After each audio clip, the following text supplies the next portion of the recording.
اس معاملے میں کہ وہ بنو امیہ کی حکومت کو ختم کر کے رہیں گے. بنو امیہ کی حکومت کو ختم کرنے کے راستے میں وہ اپنی جانوں اور مالوں کو قربان کرنا پڑا تو قربان کر کے رہیں گے. اس بات پر انہوں نے قسم کھائی. پھر لوگوں کو حسین رضی اللہ تعالیٰ عنہ کا بدلہ لینے کی دعوت دی، ان کو ابھارا، اور بہت سے قصیدے اس سلسلے میں انہوں نے منظوم کیے ان کے حسین رضی اللہ تعالیٰ عنہ کے مرثیے کے طور پر. مسلمانوں نے اس کی وجہ سے بہت سے خطرات اور بہت سے مشکلات مسلمانوں نے جھیلے اور ان کو بہت سے نقصانات سے دوچار ہونا پڑا. یہ فتنہ آخر کار ختم کر دیا گیا. تیسرا جو فتنہ ہے، فتنۃ المختار ابن ابی عبید الثقفی المتنبی الکذاب فی العراق. مختار ابن ابو عبید ثقفی کا فتنہ، جھوٹا نبوت کا دعوے دار، جو کہ جھوٹا تھا عراق میں. یہ مختار ابن ابو عبید ثقفی، اس نے نبوت کا دعویٰ کیا تھا. یہ اس کا فتنہ ہے. اٹھا تھا وہ اسی کے لیے، یعنی شیعہ کے نام پر ہی اٹھا تھا وہ، اور نبوت کا بھی اس نے دعویٰ کیا تھا. یہ جو فتنہ ہوا وہ عبداللہ بن زبیر رضی اللہ تعالیٰ عنہ کی خلافت کے دور میں ہوا. ہم لوگ پڑھ چکے ہیں کہ یزید بن معاویہ کے بعد جب بنو امیہ کی حکومت بہت سے مسائل سے دوچار ہوئی تو حجاز میں عبداللہ بن زبیر رضی اللہ تعالیٰ نے اپنی حکومت قائم کی. اب یہ حکومت اتنی وسیع ہو گئی کہ بنی امیہ کے پاس سوائے شام کے اور کوئی مقام نہیں بچا تھا. تو اسی دور میں جبکہ عبداللہ بن زبیر رضی اللہ تعالیٰ عنہ خلیفہ تھے تو ان کے دور میں یہ مختار ابن ابو عبید ثقفی کا فتنہ کھڑا ہوا تھا. یہ فتنہ کس چیز کے پردے میں تھا، کس چیز کے مطالبے میں تھا کہ وہ جن لوگوں نے حسین رضی اللہ تعالیٰ عنہ کو قتل کیا ان سے بدلہ لینا ہے.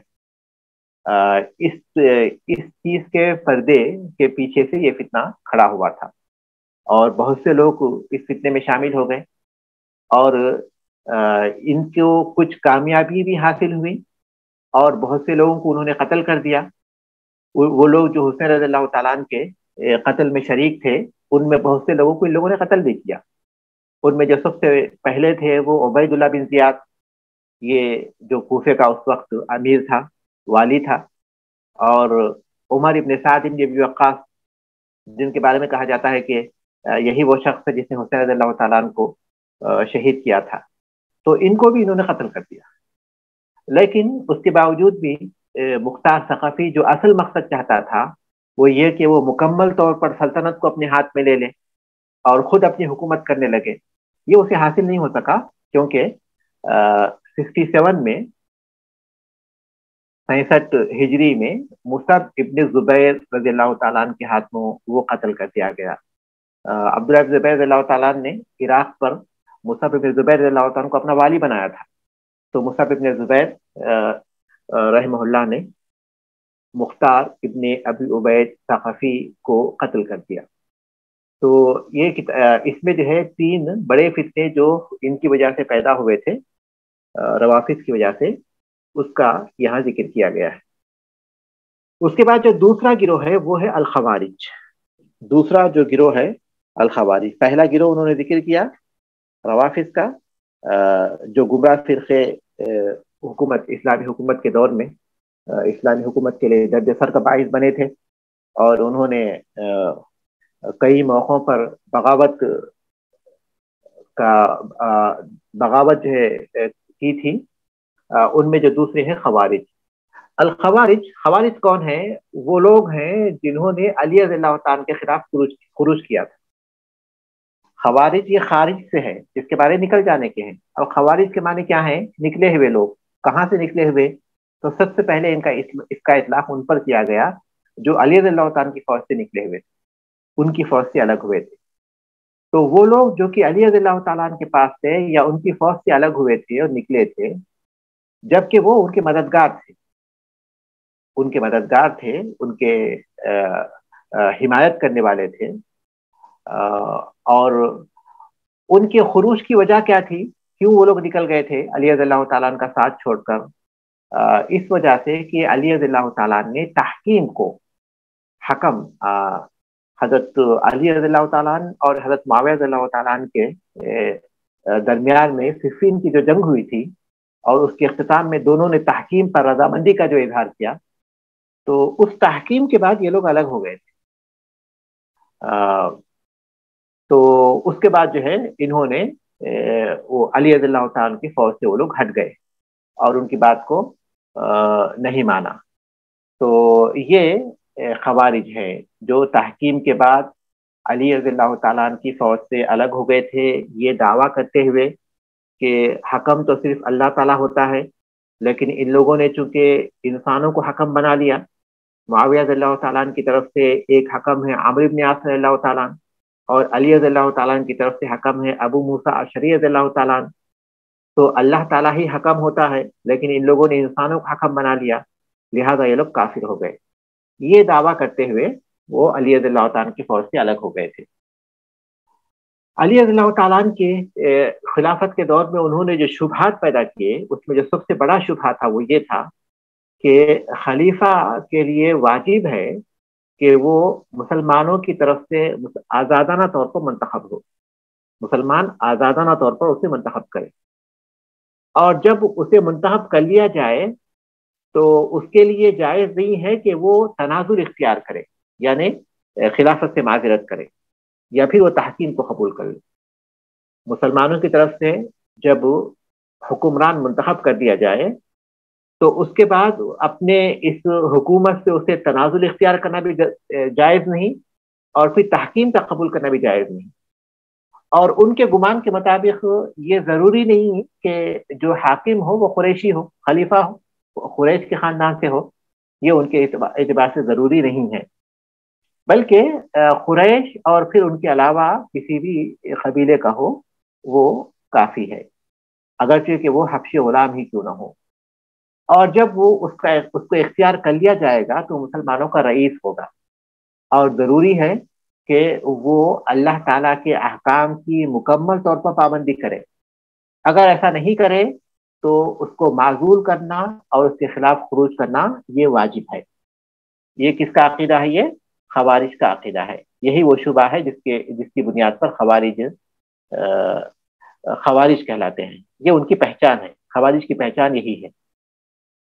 اسی وجہ سے وہ لوگ جو ہے اسلامی حکومت کے خلاف خروج کرتے ہیں، اپنی طرف سے یہ دعویٰ کرتے ہوئے کہ یہ لوگ چونکہ اللہ تعالیٰ کے احکام پر عمل نہیں کرتے۔ اہل سنت کا یہ منہج نہیں ہے، اہل سنت کا یہ منہج نہیں ہے۔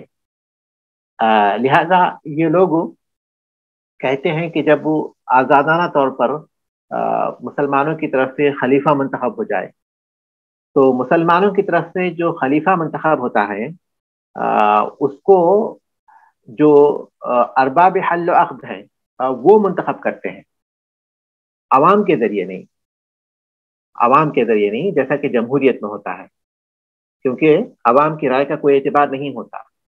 وہ تو معمولی کچھ روپیوں پیسوں کے بدلے میں وہ اپنے ووٹ کو بیچ دیتے ہیں۔